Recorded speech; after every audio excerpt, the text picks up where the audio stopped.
Bienaventurados los misericordiosos, porque ellos alcanzarán misericordia. Hasta ahí vamos por ahora.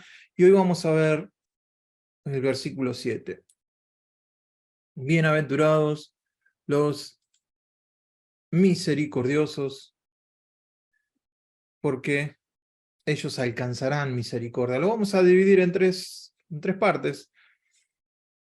Parte número 1 es la deducción, la parte número 2 la inducción y la parte número 3 la devolución. Vamos con la primera. Deducción. Acá les quiero pintar un poco la idea de lo que es la misericordia. La misericordia está muy relacionado con lo que es la miseria, ¿sí? Miserable de corazón, alguien que es miserable en su condición humana. La misericordia es la bondad amorosa y espontánea de Dios que se mueve en sí misma y hace que Él, o sea Dios, trate con compasión y afecto a los miserables y afligidos. La misericordia dice así: veo la necesidad, me mueve la necesidad, me muevo para satisfacer la necesidad. Los tres pasos de la misericordia. La misericordia prefiere tratar con los necesitados en términos de lo que se necesita en lugar de lo que se merece la persona. Estoy con la persona, veo a la persona, en vez de tratar con la persona, este se merece tal cosa, trato a la persona con, este necesita tal cosa. Eso es misericordia. La misericordia imita a Dios y defrauda a Satanás, decía Crisóstomo. Es la capacidad de entrar directamente en la piel de otra persona hasta que podamos ver con sus ojos, pensar con su mente y sentir cosas con sus sentimientos. Mucho que ver con la empatía parece eso, ¿no? Pero es misericordia. El que exige misericordia y no la muestra, quemó los puentes por los que él mismo deberá pasar más adelante. Me gusta esa frase, el que exige misericordia. ¿Cuántas veces estamos orando a Dios o cantamos canciones, sea misericordioso, ten misericordia? Bueno, si uno la pide, pero no la muestra, estás quemando los puentes por los que tenemos que transitar más adelante. Más adelante vamos a necesitar misericordia otra vez. Y si no la damos, probablemente no la recibamos. Los misericordiosos son aquellos que están conscientes de que ellos mismos son los indignos recipientes de la misericordia de Dios. Y que si no fuera por la gracia de Dios, no solo serían pecadores, sino serían pecadores condenados. La gracia quita la culpa, la misericordia la miseria. Y alguien pensó, ¿qué mundo sería este si Dios se sentara en un trono de justicia únicamente? Y si nunca se mostrara misericordia a los hombres. Yo le agrego que estaríamos todos al horno con papas. Algunas diferencias, yo entiendo, y esto lo hemos visto muchas veces en el cara a cara, pero lo vamos a ver así rapidito otra vez, porque dentro de la iglesia, aunque son términos distintos, yo escucho que constantemente se intercambian estas palabras sin tener una idea de lo que significan. Entonces, la justicia es estar verdaderamente arrepentido, significa que me doy cuenta de que no merezco nada más que castigo. La justicia paga de acuerdo al hecho que se ha cometido. Entonces, siempre hacemos la misma pregunta: ¿cuántos quieren la justicia de Dios? Que nos pague de acuerdo a lo que hicimos. Nadie levanta la mano y hacen muy bien. No queremos la justicia de Dios. Por eso la justicia de Dios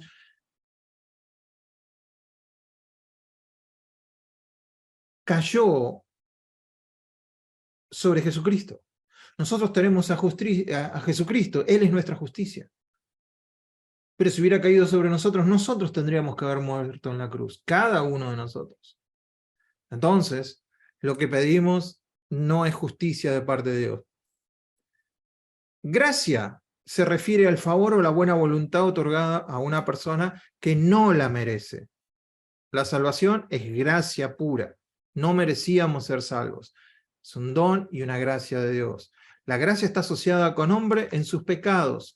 La gracia trae salvación, genera esperanza y reconciliación. Viene del amor de Dios la gracia.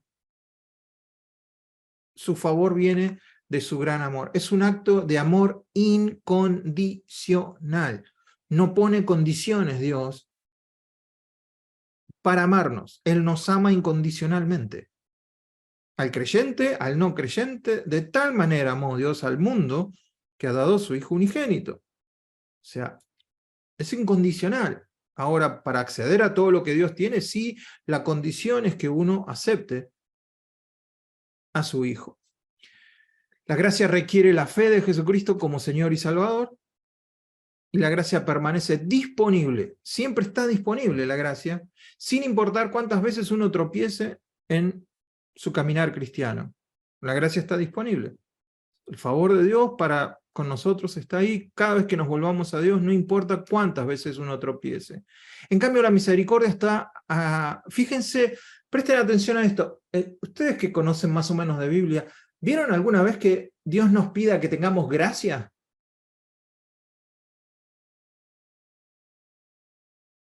Porque nosotros no podemos dar gracia. El único que puede dar gracia es Dios. El favor no merecido es Dios. Pero sí Dios nos pide que tengamos misericordia. Que seamos misericordiosos. ¿Por qué? Porque la misericordia está asociada con el hombre en su miseria. Mira especialmente las miserables consecuencias del pecado en las personas. La palabra eleos en griego es bondad o buena voluntad hacia los miserables y afligidos. Es la compasión o el perdón otorgado por Dios a pesar de nuestras malas acciones. La misericordia, en la misericordia se requiere arrepentimiento de la persona o del malhechor. Está destinada a producir arrepentimiento y restauración. Y la misericordia viene de la justicia de Dios. En vez de pagarnos como deberíamos, no. En Cristo Jesús nos da lo que no nos merecemos. No nos paga como merecemos, sino que a su vez nos da en su gracia todo su amor, todo su perdón. Y el perdón, que es otra cosa, algunos dicen, bueno, perdón y misericordia es lo mismo. No es lo mismo. Soy perdonado debe atribuirse completamente al amor de Dios y su misericordia y gracia, y nada más. El perdón implica la superación de la ira y el resentimiento hacia otra persona. En cambio, la misericordia implica la retención de un trato severo que alguien se merece por habernos hecho algo. Entonces, no es lo mismo, no es todo lo mismo, y si el Espíritu Santo utiliza una palabra y no la otra, deberíamos estar atentos a por qué el Espíritu Santo inspira o inspiró a personas a escribir una palabra y no la otra. Es lo mismo. Yo he escuchado gente decir, es lo mismo. No es lo mismo. Entonces, aunque lo repitamos muchas veces, en algún momento esto se nos va a hacer ya claro, espero. Entonces, deducción. ¿Qué es deducción? Es llegar a una conclusión. Concluir en algo, de acuerdo a los elementos que tenemos, de acuerdo a los hechos que tenemos, de acuerdo a las señales que tenemos, nosotros podemos llegar a una conclusión. Y este es el primer punto. ¿Por qué? Porque en el contexto histórico que Jesús está hablando, las bienaventuranzas en el monte, el liderazgo religioso de ese tiempo tendía a ser crítico, despiadado, o sea que no tenían piedad para nada, exigían una observancia rigurosa de la ley, los escribas y fariseos no recibieron la misericordia de Dios porque ellos estaban tan satisfechos en sus propios logros religiosos que no percibieron su peligrosa condición de total bancarrota espiritual y su desesperada necesidad de la rica misericordia de Dios. Si ustedes tienen la oportunidad, yo los invito a que en algún momento estudien los avivamientos que ha habido en distintos lugares. Cuando aparece un avivamiento de Dios en algún lugar, lo primero que se ve, la primera señal, o una señal ineludible que va a venir, es que la gente va a admitir, la gente va a reconocer, la gente va a llegar a la conclusión de su bancarrota espiritual. En la Biblia, las personas que han tenido un encuentro cercano con Jesucristo tienen esa noción de decir, ¡ay de mí! Pablo dice, Señor, en Damasco, o sea, entienden que son lo poquito que somos. Ese es el primer eslabón. Bienaventurados los pobres de espíritu. Esa es la característica del pobre de espíritu. Se sienta cara a cara con Dios y saca una conclusión. ¿Cuál es la conclusión? Este Dios al que estoy viendo es tan inmensamente superior a lo que soy yo. Es tan tremendamente santo. Es tan tremendamente divino, hermoso, que yo, comparado con él, no soy nada. Bien, cada vez que nos encontramos con esa situación y entendemos y llegamos a esa conclusión, es fantástico, porque Jesús dice, ¿ves? Si vos estás en esa condición, bienaventurados sos. Bienaventurados los pobres de espíritu. Entonces, esa pobreza espiritual es frente a Dios. No es mirándonos al espejo. No es mirando a otra persona. No es sacando conclusiones por las cosas que me han pasado a mí. No, eso es otra cosa. Eso es para un psicólogo o un psiquiatra. No tiene nada que ver con la palabra. Con la palabra, lo que yo les estoy mostrando es enfrentarse con este Dios. Ponerse cara a cara con él. Y ahí decir, ah, bueno, yo me creía que era, pero ahora viéndolo a Jesús, ahora viéndolo a Dios,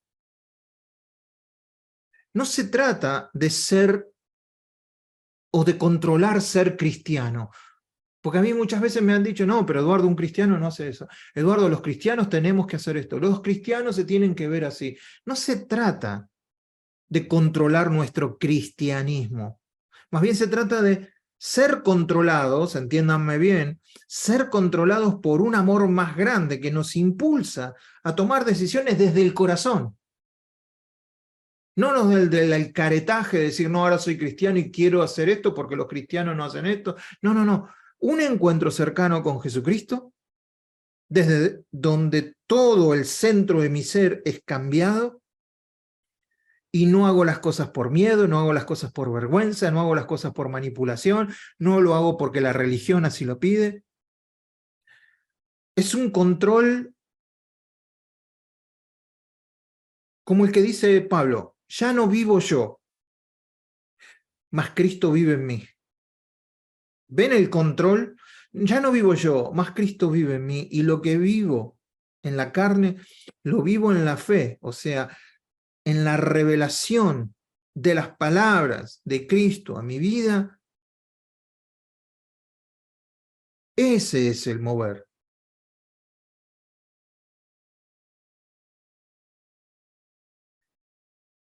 Pero los fariseos, fíjense lo que dice Jesús, ¡ay de vosotros, escribas y fariseos hipócritas! ¿Qué es un hipócrita? Es un actor que en ese tiempo se ponía una careta. Si tenía que actuar de alguien que estaba triste, se ponía la careta con una boca triste. Si tenía que actuar de alguien que estaba alegre, se ponía una careta de alguien que estaba alegre. Esa acción eran los hipócritas, que actuaban. Jesús utiliza esa palabra y le dice, ¡ay de vosotros, escribas y fariseos, hipócritas, porque diezmáis la menta, y el eneldo, y el comino, y dejáis lo más importante de la ley, la justicia, la misericordia y la fe. Dejaban de lado las cosas más importantes. La semana pasada vimos la justicia, pero ahora vemos que también dejaban de lado la misericordia.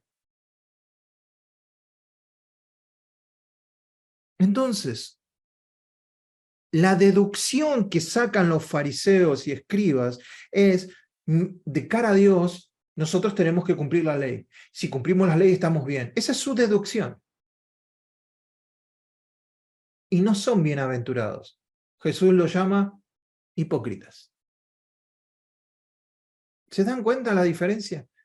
En cambio, el que se da cuenta de su pobreza, Jesús lo llama bienaventurado.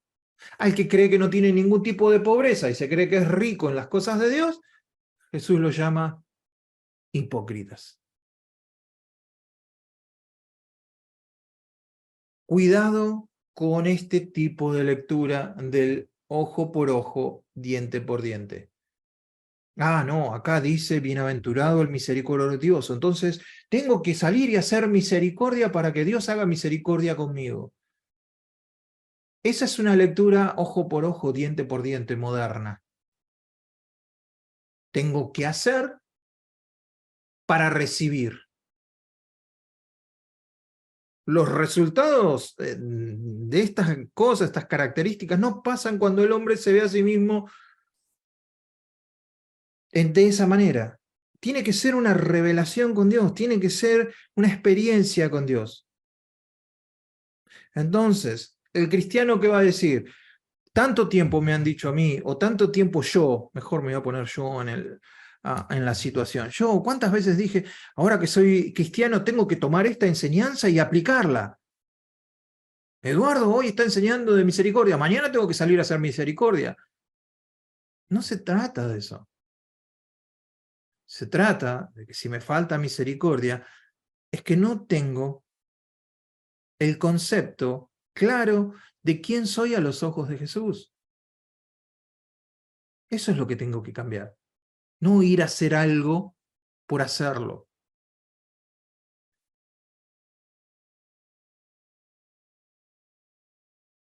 Mejor pensemos de esta manera, que del resultado de un cara a cara con Jesús, yo me voy dando cuenta que soy pobre de espíritu, me voy dando cuenta que lloro por mi condición, tengo hambre y sed de justicia, de que se haga justicia en esta tierra. ¿Ven la condición que una cosa va en conexión con la otra? No están desencajadas. Entonces, cuando llego a esa situación, ahí soy bienaventurado. Y ahí no me va a quedar otra que tener misericordia con el otro porque lo veo como lo ve Dios.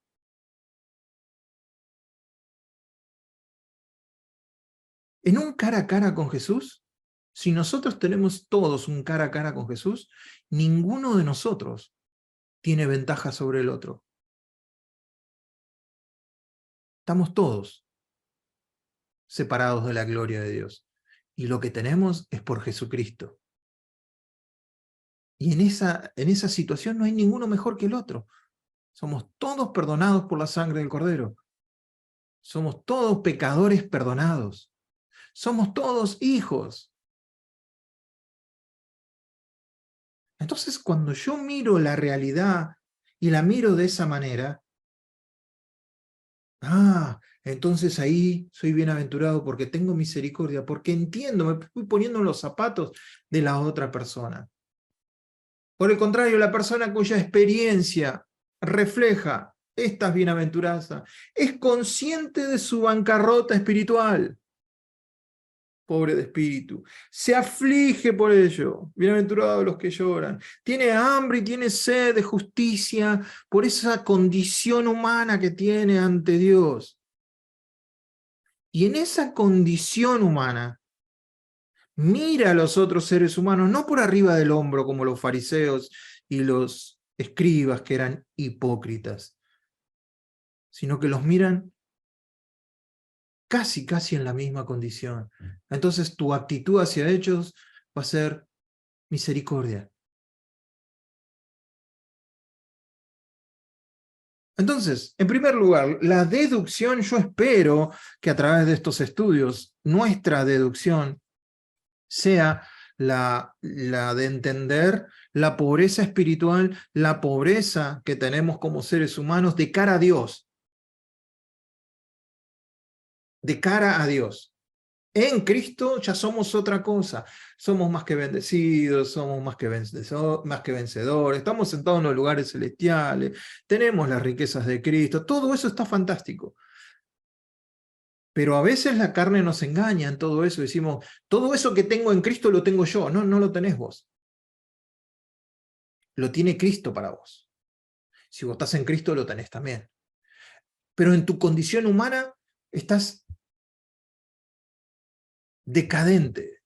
O sea, nosotros seríamos, si fuéramos un grupo de música, seríamos los auténticos decadentes. Frente a Dios seríamos los auténticos decadentes. Qué buena que estuvo esa. Esa está muy buena para un título, un sermón. Los auténticos decadentes. Fíjense, la inducción ahora.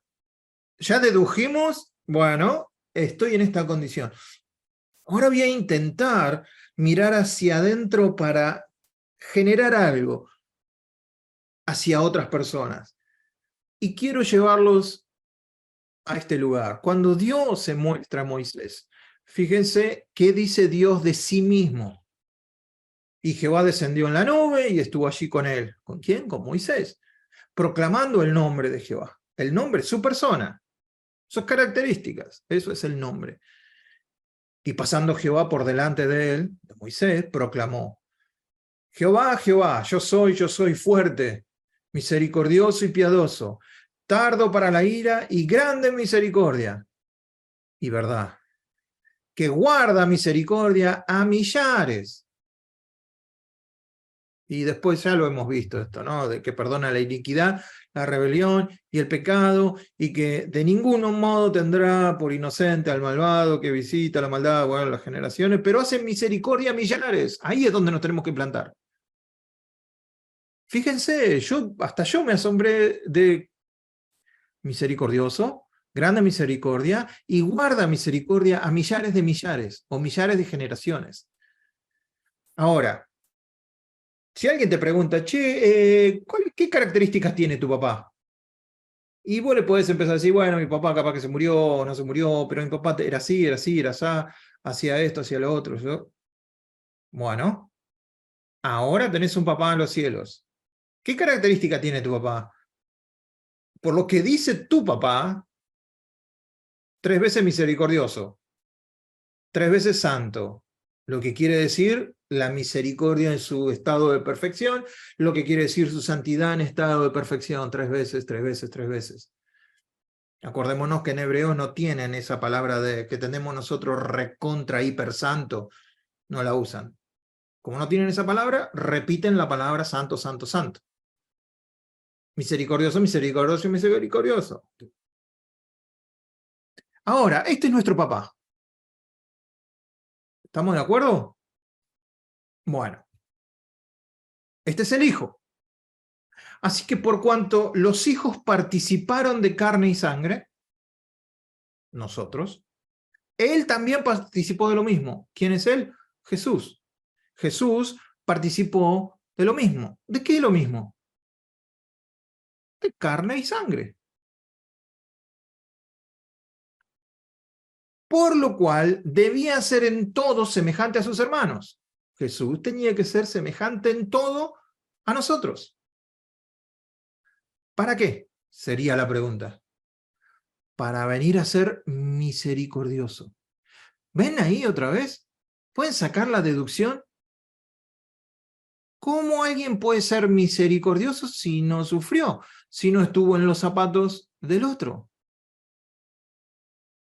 En cambio Jesús se vistió de carne, de piel, y caminó nuestros caminos, tuvo amigos, tuvo compañeros, lo engañaron, lo escupieron, todo. Entonces, Todo eso que él sufrió fue para venir a ser misericordioso y fiel sumo sacerdote en lo que a Dios se refiere. ¿Para qué? Para expiar, para limpiar los pecados del pueblo, pues en cuanto él mismo padeció siendo tentado, es poderoso para socorrer a los que son tentados. Digo, estás pasando una tentación, yo estoy pasando una tentación, y voy a un Dios trascendente, un Dios que está más allá, y este no me va a entender, este Dios, un Zeus, un, qué sé yo, Apolos, un Buda, un Mahoma, qué sé yo, ¿quién me va a entender eso? En cambio, voy a Jesucristo, que nació de una madre, que tomó la teta, que tuvo que ir al baño, que caminó esta tierra, que tuvo que usar sandalias, que le creció la barba, se la tuvo que cortar, se creció el pelo, se lo tuvo que cortar, tuvo que trabajar 33 años en el oficio del padre, tuvo que. Entonces, no estoy yendo a alguien que no me conoce, que no conoce lo que pasó, que no sabe lo que es la envidia, que no sabe lo que es un resfrío, que no sabe lo que es que alguien no te entienda, que alguien se burle de vos, que alguien te menosprecie, que alguien hable mal de tu familia. Todas las pasó. Entonces, cuando Él nos ve a nosotros, puede ser misericordioso. ¿Entienden la deducción?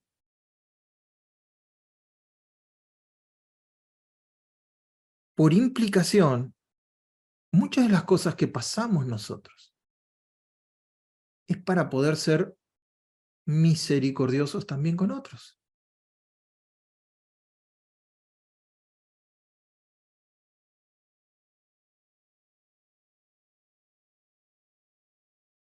No sé si esto que voy a hacer está correcto, pero yo tuve esta imagen. Mas él, Jesús, percibiendo la hipocresía de ellos, les dijo, ¿por qué me tentáis? Otra vez, ustedes, ¿quién me lo mandó a esto? Esa es la versión Eduardo Banoni 2023. Traedme la moneda para que la vea, dice Jesús. Sí, le habían dicho, este no paga los impuestos. Jesús, tráiganme la moneda, a ver. Ellos le trajeron la moneda y le dijeron, ¿de quién es esta imagen? ¿Y de quién es esta inscripción? Y ellos dijeron, de César. Respondiendo Jesús dijo, dad a César lo que es de César, y a Dios lo que es de Dios. Y se maravillaron de él. Mañana votamos a Jesús. Sí, ¿tenés lista? ¿En qué lista estás? Te votamos. Sos un capo. ¿Sí? Entonces, vimos cómo era el Padre, vemos cómo es el Hijo. Nosotros tenemos la imagen del Padre y la imagen del Hijo. ¿O no? Fuimos hechos a su imagen y semejanza.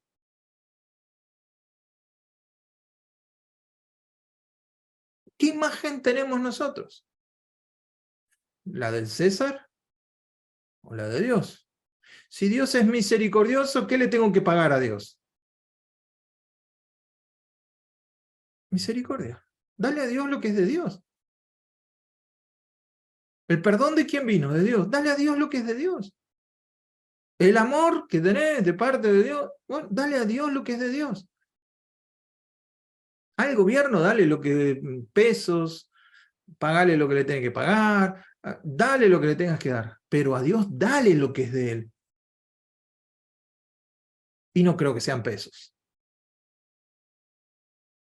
Creo que en el cielo cotizan en dólares. No deben ser tangibles como nosotros.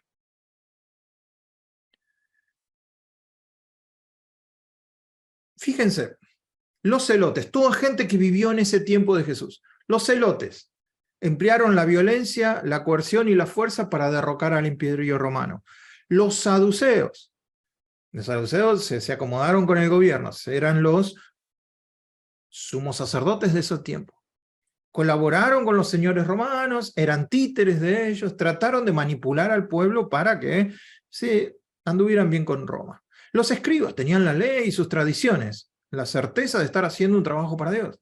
Los esenios se fueron al desierto para no tener que contaminarse con nadie. Los fariseos trataron de permanecer separados y puros, pero se mantuvieron alejados de aquellos que consideraban pecadores y demostraron ser hipócritas en ese proceso. Ahora ayúdenme ustedes. Toda esta gente lo que hacía lo hacía para Dios.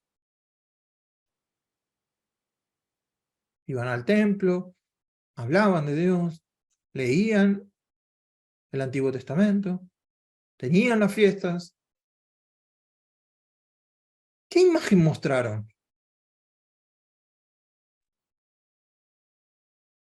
Hoy la podemos ver y decimos, esa no es la imagen de Dios. Esa no es la imagen de Jesús. Si Jesús es la imagen más completa de Dios, no tiene nada que ver con esta gente que decía estar con Dios o decía estar en los negocios de Dios. ¿Qué imagen mostraron? Si yo fuera una moneda, ¿qué imagen te estoy mostrando? Con mi vida. ¿Qué imagen ves? No me lo contesten ahora. Guárdenselo. Sean amorosos. Sean misericordiosos conmigo. No me digan lo que ven, pero bueno, entienden el punto. Somos cartas abiertas, la gente nos ve.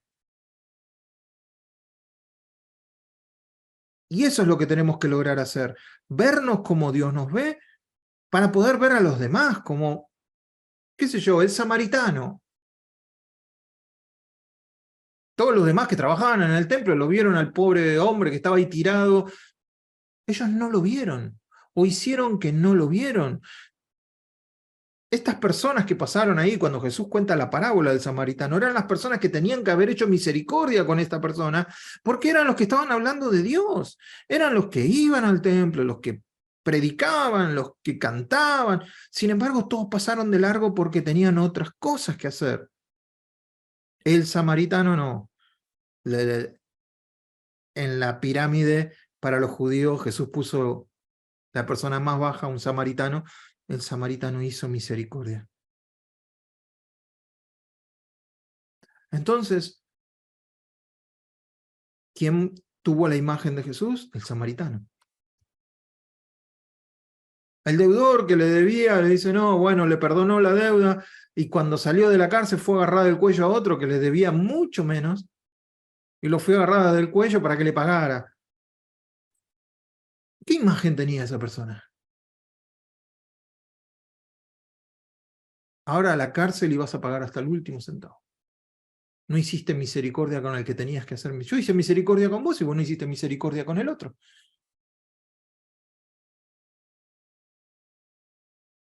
¿Cómo te viste a vos mismo para agarrar el cuello a alguien cuando se te perdonó tanto? Me imagino que Dios se preguntaría de este deudor. ¿Qué se te cruzó por la cabeza? Si me pediste misericordia, yo te perdoné toda esa enorme deuda que nunca la hubieras podido pagar. Sin embargo, ahora salís y alguien que te debe un poquito lo agarrás del cuello. ¿En qué estabas pensando? ¿Cómo te viste a vos mismo en esa situación? ¿Superior al otro? ¿Qué te pasó por la cabeza? ¿Qué imagen mostró? Entonces pudimos ver que en la deducción nosotros podemos entender, tenemos que entender de acuerdo a la información que Jesús nos está dando en el monte, lo básico que somos de cara a Dios.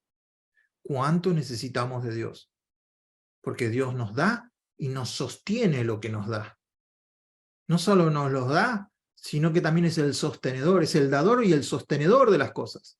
No es el dador y bueno, andate ahora y ya lo tenés para toda la vida. No es así. Es el dador y es el sostenedor de todo lo que tenemos. Entonces no somos nada, sin el apartado de Él no somos nada. Esa es la idea que quiere transmitir Jesús. Cuando entendés eso, no vas a tener que ir a caretear y hacerte el misericordioso. No lo vas a necesitar hacer porque sabes que el otro está igual que vos.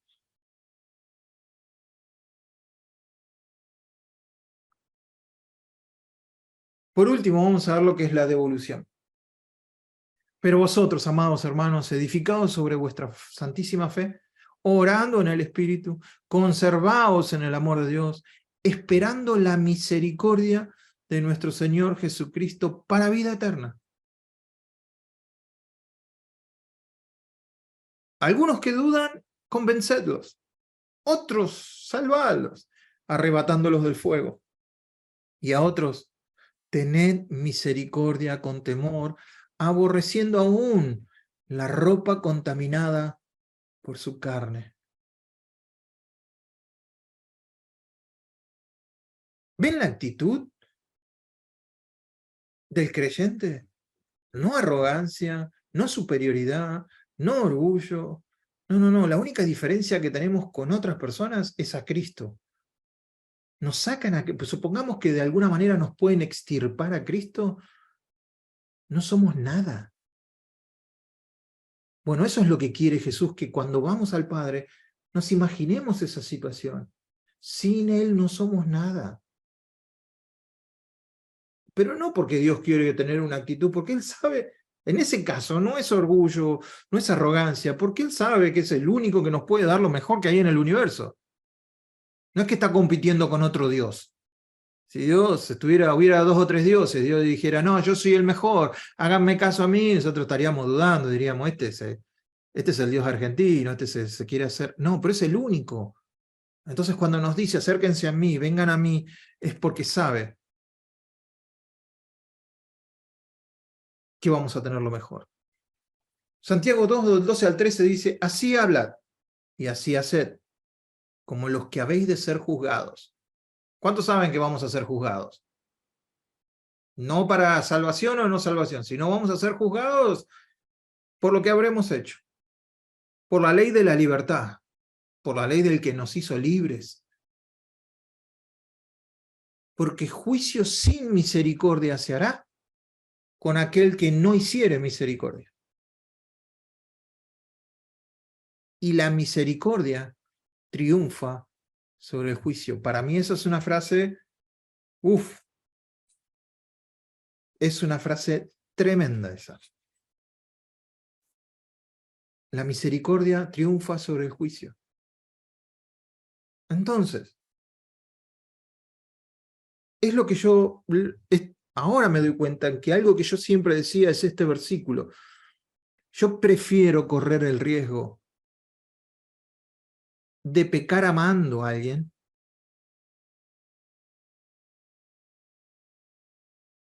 que pecar seguramente juzgándolo. Ya que esto me da la razón, dice, la misericordia triunfa sobre el juicio. Ves a una persona, supongamos cuál sería la base de nuestra sociedad, los menos queridos, los menos amados, la escoria de nuestra sociedad. Bueno, lo que sea para vos, esa persona, tenés que ser misericordioso con esa persona, aún en tus pensamientos, aún en tus actitudes mentales. Eso es mucho mayor que el juicio que podés hacer con esa persona. Ah, no, pero estos. Ah, no, pero estos otros. Ah, no, estás enjuiciando. ¿Quién sos para hacer juicio? Dios te llamó a ser testigo. O si alguno de ustedes Dios lo llamó a ser juez, que me avise. Juez hay uno solo. En este juicio de la humanidad nosotros somos testigos solamente. Y el testigo lo único que tiene que decir es lo que vio, lo que experimentó. El juicio lo va a hacer el juez. Si hay que defender a esa persona, lo va a hacer el abogado, no yo. Entonces, recordemos esto, el juicio siempre triunfa, perdón, la misericordia siempre triunfa sobre el juicio. Me parece que lo voy a tener que estudiar más. La misericordia siempre, siempre triunfa sobre el juicio. Alguien me podrá preguntar a esta altura, pero Eduardo, yo no sé si tengo misericordia. No sé si podré tener misericordia. O yo no tengo misericordia. ¿Qué hago? Volvamos para atrás, volvamos sobre nuestros pasos. Si alguien no tiene misericordia, volvamos sobre nuestros pasos. Es porque no se ve a sí mismo como pobre de espíritu. No se ve a sí mismo llorando por su condición humana. No se ve a sí mismo como alguien manso. No se ve a sí mismo, entonces, toda esta cadena. Ni siquiera le interesa la justicia de Dios, porque no ve su pobreza espiritual. Entonces, no vimos, no entendimos y no aplicamos. Vemos o egoístamente y no hemos visto, no hemos entendido y no hemos aplicado lo que Dios ha hecho en nosotros. La diferencia de nuestras vidas es lo que Dios ha hecho en nosotros en Cristo. Si de alguna manera pudiéramos sacar eso, extirpar eso, ¿qué quedaría?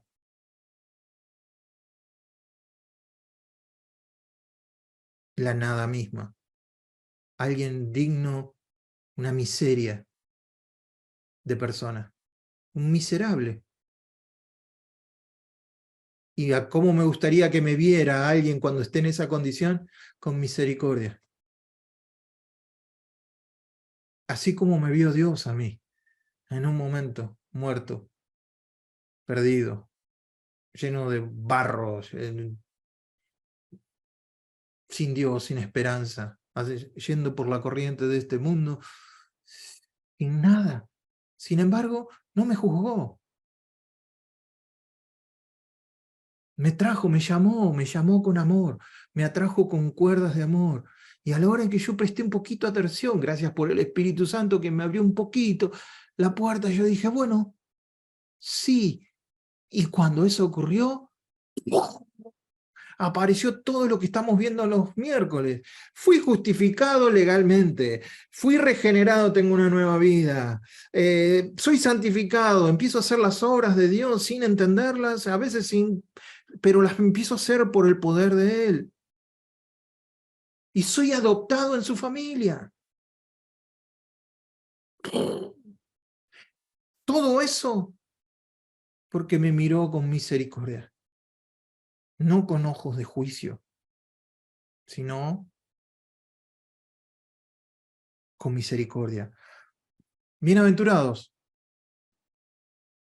los misericordiosos, porque ellos alcanzarán misericordia. Créanme que siempre la vamos a necesitar.